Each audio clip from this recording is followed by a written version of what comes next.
Hello everyone, বাইরে চলছে ঝমঝমিয়ে বৃষ্টি। আর বাইরে বৃষ্টি দেখলেই এই সন্ধে সন্ধে ওয়েদারে মন কিছু একটা খেতে চায়, আর সেটা অবশ্যই মন চায় একটু চটপটা কিছু। তাই আজকে তোমাদের আমি শেয়ার করব একটা রামেনের রেসিপি।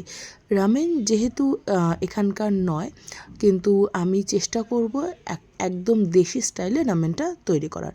আমি কয়েকদিন আগে গেছিলাম সিকিমে, তখন এই রামেনটা বুলডক রামেনটা নিয়ে এসেছিলাম, যেটা ছিল হট চিকেন ফ্লেভার। তো চলো এই রেসিপিটাই আজকে তোমাদের সাথে শেয়ার করি। প্রথমেই আমি বললাম এটা আজকে আমরা দেশি স্টাইলে রান্না করব। তো চলো রেসিপিটা শুরু করা যাক। সবার প্রথমে এই যে রামেনগুলো আছে আমি নর্মালি জলে সেদ্ধ করে নেব। অ্যাজ ইউজুয়াল আমি যেরকম ম্যাগি সেদ্ধ করে থাকি সেরকমভাবেই সেদ্ধ করে রাখবো। আর এই ম্যাগিগুলো একটুখানি মোটা মোটা হয়, দেখতে ভালো হয়। এটা জেনারেলি এই সস আর এইটা যে স্প্রিঙ্কেল আছে এটা দিয়ে খাওয়া যায়, কিন্তু আমি এটা চেষ্টা করছি একদম দেশি স্টাইলে করার।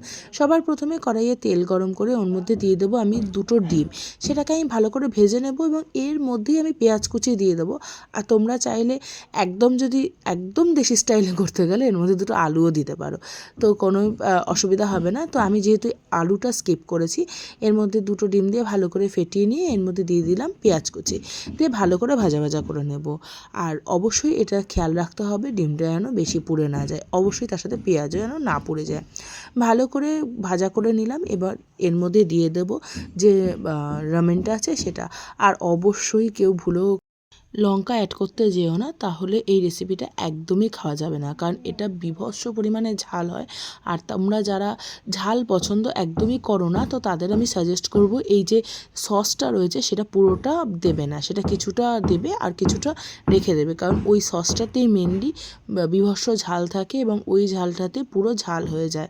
এবার দেখো আমি এই স্প্রিঙ্কেল আর সসটা মিশিয়ে নেব এর মধ্যে, ব্যাস আমাদের ভাজা ভাজা করে নিলেই হয়ে যাবে। আর এই যে রামেনটা যে এখন সাদা সাদা রয়েছে, এই সসটা মিশিয়ে নিলেই দেখবে খুব সুন্দর কালারফুল হয়ে যায়, দেখতেও ভালো লাগছে। আর কালার দেখেই তোমরা বুঝতে পারছো এটা কতটা পরিমাণে ঝাল হওয়ার সম্ভাবনা রয়েছে। আমি এটা পুরোটাই মিশিয়েছিলাম, কারণ আমি এটা বাপের বাড়িতে গিয়ে করেছিলাম এবং আমাদের বাপের বাড়ির সবাই, মানে আমার মা ভাই সবাই ঝাল পছন্দ করে, প্লাস আমিও, ওই জন্য আমাদের খুব একটা অসুবিধা হয়নি। কিন্তু তোমরা যারা খুব একটা পছন্দ করো না ঝাল, তারা অবশ্যই পুরোটা দিও না, কিন্তু কিছুটা রেখে দিও। ব্যাস এবার ভাজা ভাজা করে নিলেই আমাদের রেডি হয়ে যাচ্ছে একদম সুন্দর ঘরোয়া পদ্ধতিতে রামেন। তোমরা কারা কারা এরমভাবে রামেন ট্রাই করেছো আমাকে অবশ্যই কমেন্ট করে জানিও। ভালো লাগলে লাইক শেয়ার অ্যান্ড সাবস্ক্রাইব করে দিও। আর যারা আমার ফেসবুক থেকে দেখছো তারা অবশ্যই একটা ফলো করে দিও।